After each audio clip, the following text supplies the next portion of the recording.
everybody, nice to meet you. My name is Mara, welcome to my channel, and let's talk about cross stitch.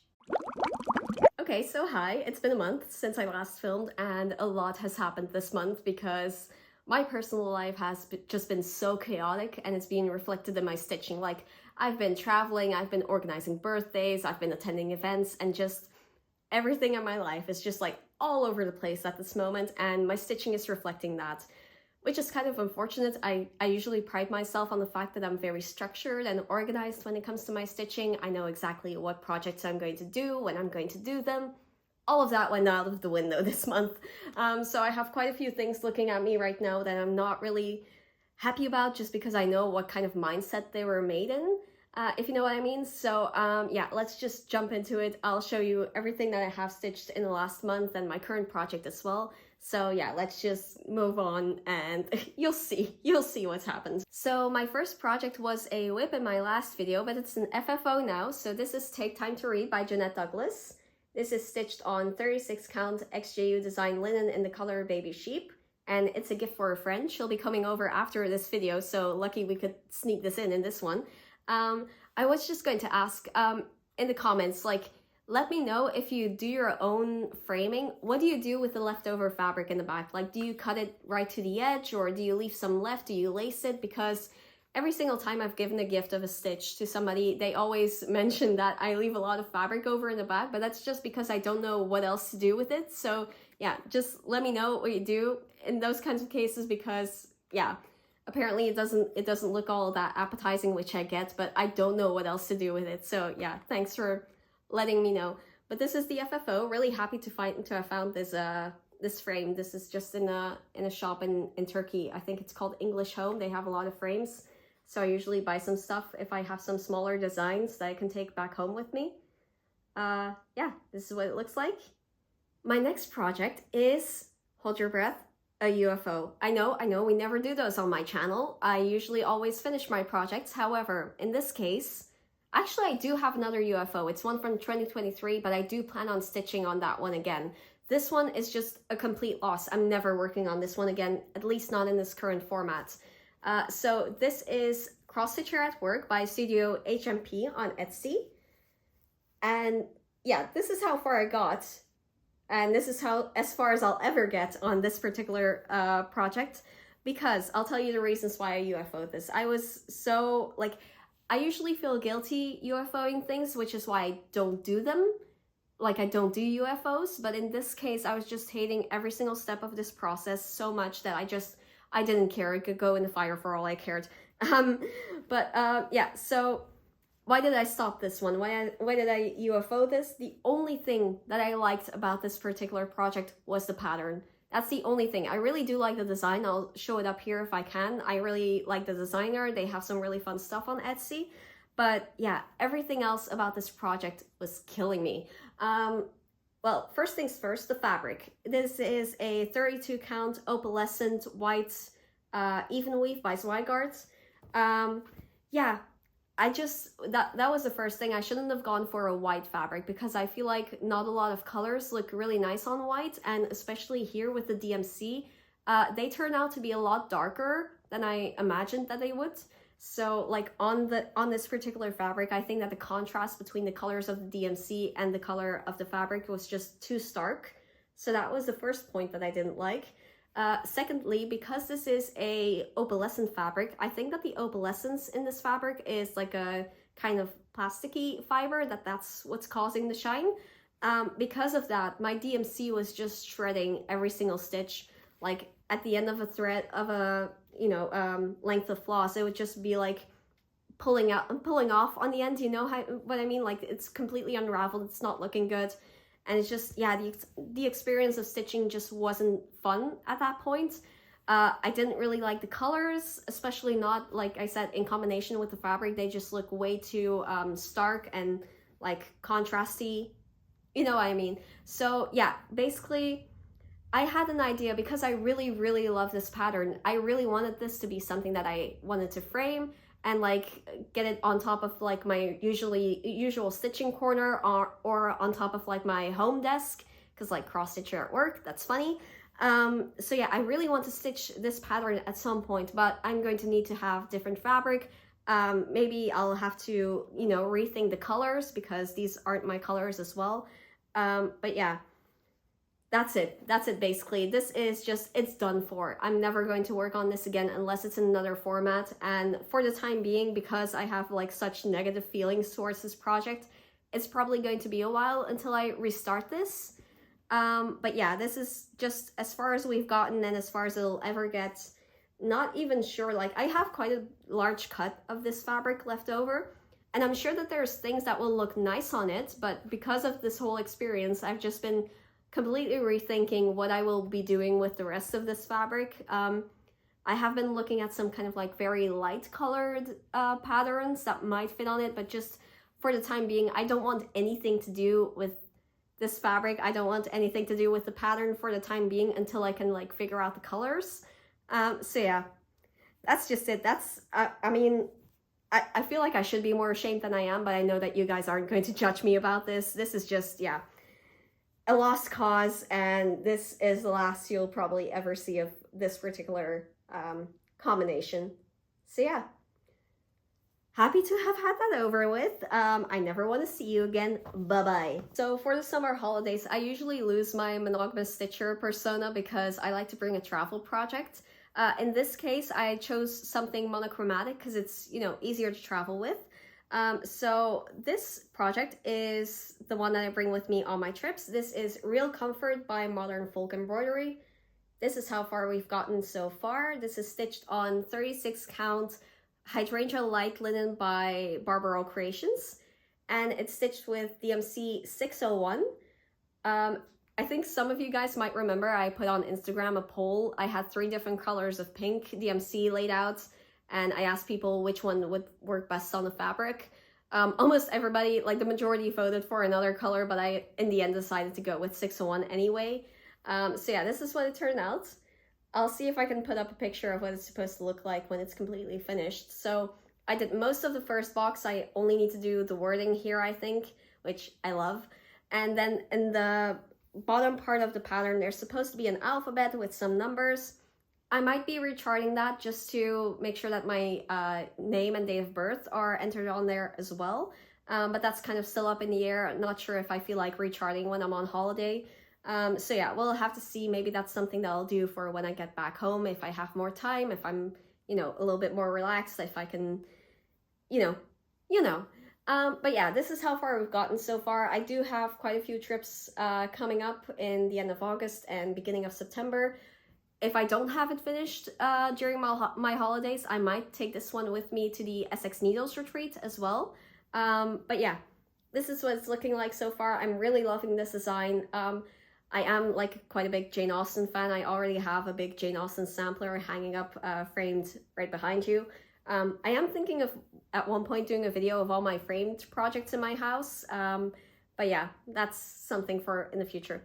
So far, really loving this. I've been looking into doing more Jane Austen related patterns, but I feel like I haven't seen that many of them on Etsy, and the ones that I have seen, most of them aren't really like my particular style, but you know, that's something for later. I have plenty of projects planned for the next couple of decades. So yeah, I'll show you one last time and then we'll head into the next project. Okay, so now we're heading back into the chaos. So this is right after I UFO'd the cross stitcher at work design. I was looking for something to tide me over until I started stitching on my Mirabilia, because I want to start the Mirabilia in such a time that I would be able to finish it at the Essex Needles retreat. So I was looking for something to tide me over and kind of challenge me as well, because I feel like I needed some kind of like engagement from my brain in my stitching, because it was just like all over the place with that cross stitcher at work design. So I was looking at my patterns, I was looking at my fabric, and I had this massive cut of fabric, 56 count xjudesign baby sheep linen, and I've never stitched on 56 count before, but I was kind of curious to stitch on it in the last couple of months. So I'd already gathered some silks that I could use that on. I'd bought some needles that should be easier to stitch on 56 count with. And yeah, I found a pattern that was monochromatic, that was, you know, quite easy, looked to me. So I just decided to start something on that. So this is what that became. This is That's What She Said by Punk Poodle Patterns. you can get this design via Top Knot Stitchery's website. I actually, I got this particular pattern following a giveaway by Bridget, the museum stitcher. This was like in 2023. Like I won a coupon for the Top Knot Stitcher website, and this is one of the patterns that I bought with it. So this is just stitched with a like a Gutermann silk, I believe it's called. I'm not sure if they have like different counts or whatever. It's just like a pink that I chose that looked thin enough to fit into this fabric. But yeah, this is what it looks like on 56 counts. Nearly finished. All I have to do is to finish this particular design and then copy it on all 4 corners. Why did you not finish this, I hear you ask? Well, I got distracted. But see, this is how frazzled my brain was during this whole period, because I was like in the midst of finishing this, like I was fully planning on completing this. And then I thought, wait a second. I've been looking at the Quaker Cell by Modern Folk Embroidery for like, since it came out basically. That actually could be perfect for this particular, you know, kind of idea of stitching something on 56 count. It'll look tiny, it will be quick, like the Quaker says, like the title says of the pattern. So yeah, just in the middle of stitching this, in the middle of stitching this, I just completely abandoned it and started stitching on something else, which turned out to be the Quaker Cell in some format, but it's also an FFO. So let me pull this one out. So here's my finish of the Quaker Cell. The reason I do this is because I changed quite a bit of this design. So I started stitching on this with the idea of me, you know, fully finishing the entire design. But then I did one of those calculator things online where it says like what the dimensions will be of the design on your particular count of fabric when you're fully finished.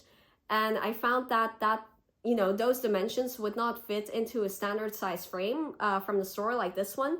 So from that point on, I just decided to just kind of like cut and paste and move around all of the small designs within the pattern to make sure that it would fit into one of these frames with a decent enough margin. And that's what this turned out to be. So yeah, I started stitching this with a quilting thread that I got from my grandma. So I also dedicated this particular design to her. So I have her initials and her year of birth, which I stole those, like the numbering, from my other Modern Folk Embroidery design, which is the Fruits of Plenty style. So yeah, copied that. Used the quilting thread, just, yeah, this is what it turned out to be. There's also like kind of a more selfish reason why I wanted this to be smaller than the actual design, which I'll put up here somewhere if I can. And the reason for that being that the quilting thread that I was using, which I got from my grandma, yeah, not ideal for stitching. Like the twist of it is so hard that it just started knotting at the back constantly. So it's just like a hassle to stitch with it, but I really wanted to use it for a design of hers. So yeah, this is what it ended up looking like.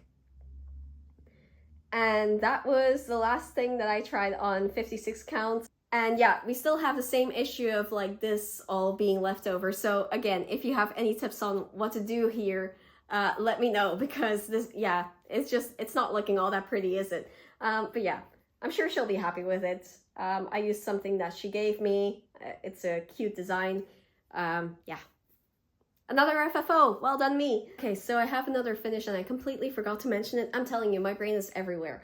So this is, so I'm doing a series by Jeannette Douglas, a seasonal series. She has one for every season. And my idea is to stitch each of the different designs in the season in which they occur. So in the last month, we became summer. So I stitched the Summer Flower by Jeannette Douglas. This is stitched on 40 count xjudesign linen in the color Baby Sheep.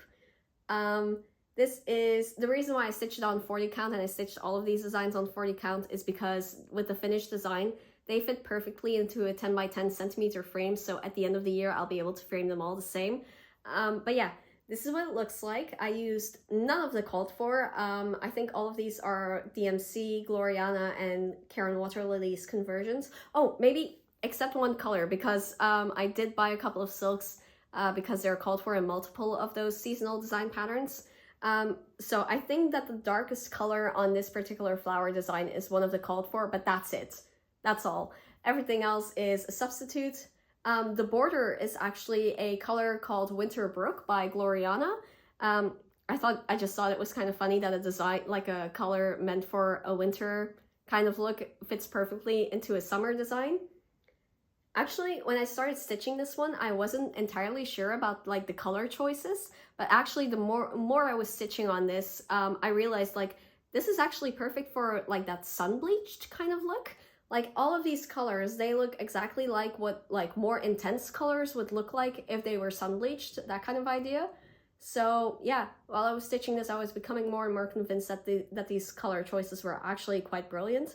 Let me just pull up the actual like design to show you guys what it's supposed to look like and like what my conversion looks like. I hope you guys can see that okay, but I think I did a pretty good job. So yeah, all the seasons are also stitched 1/1, so that's always, you know, always takes up a little bit of time. There's only 4 beads used in this one. Also didn't use the called for those. But yeah, really happy with this little finish. Looking forward to the next 2. Okay, so that was everything for my whips and my finishes. So I think it's time to head into the big finale for this video, which is my current whip. And it's a Mirabilia. Okay, so here's the thing. I'm gonna do a little recap because I'm not sure what I edited out. But basically, ever since I got my ticket for the Essex Needles retreat, my plan has been to finish a Mirabilia at the retreat because I wanted to ring the bell. That plan has changed because I realized that I finish all of my fancy ladies with the beading. And let me show you the beading for this one. Like, this is a whole treasure chest. This is a lot. And I was just thinking, okay, if I'm going to be beading at the retreat, there's less space for everybody because everybody's sharing a table. You're less comfortable than usual because you're sitting on a regular chair rather than your couch at home. Like, things might be knocking into each other. I do not want the stress of beading at that point. Like, I know I'm going to knock something over at some point and I'd rather it be in my couch than somewhere in a hotel that I don't know where, you know, it's a lot of hassle. So I just decided to change my goal from finishing a Mirabilia at the retreat to just stitching one. If I can get the stitching finished then there, perfect. But yeah, no longer fully finishing. So yeah, I planned my start of the Mirabilia in such a way that I would be close to finishing the stitching around the Essex Needles retreat. So I started her on the 18th of July during Midsummer Stitch, the Midsummer Stitch event by Lindy Stitches, which was again really fun. But yeah, so I started her during that weekend and this is how far we've gotten. So this is stitched on 32 count Mermaid's Grotto by Fiberlicious Yummy Fibers. I had this fabric planned for her for a long time. This project, however, is another proof of how frazzled my brain has been because ever since I got this particular design, so let me just pull it out to show you what it's supposed to look like. Ever since I got this design, my plan has always been to not stitch the green fin. As you can see, that has happened.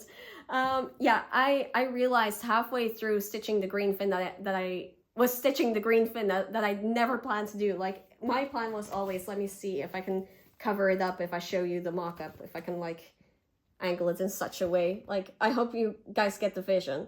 But yeah, my plan was always to not stitch the green fin just because I didn't like the color combination. I didn't particularly like the shape of it. So that was always the plan. I totally forgot the plan. I usually never forget the plan. So I was midway stitching this green fin when I realized, oh God, you're doing something that you said you would never do. But yeah, I got too far at that point. The stitching of it is actually pretty like fun to do. And at that point, I was already so far ahead that I thought if I frog all of this now, it's just going to leave ghost marks in the fabric. So I better just continue. So yeah. Kind of disappointed in myself that I again just, you know, my brain just didn't want to cooperate with me on this. But yeah, it's looking pretty. I'm enjoying the stitching on it. I think actually it's kind of like, oh God, there's a Dutch saying like een geluk bij een ongeluk, like a lucky thing during an unlucky thing, like I think is the rough translation. But basically, I looked up pictures while I was stitching the green thing, and I had this realization. I looked up pictures on Instagram and Facebook to look at other people's finishes, and literally nobody had finished this particular design without the green fin. So if I would have done it, I would have had no reference of how to tackle it. Like, it would be relatively easy because it is like quite removed from the rest of the design, to like kind of do just a mock-up of like what it would look like without the green fin, but you know, it would have been another added hassle. It would have been another thing that I would need to think about, focus on, and I really can't at this point. So at this point, I'm just like, okay, we'll just continue on. Like, you've gone too far already to go back now. So we're just going to stitch the green and leave it at that. Yeah, not really happy again with the way that my brain has been dealing with this whole thing. But, you know, it's still going to be gorgeous. It's still going to be nice. It's still a Mirabilia.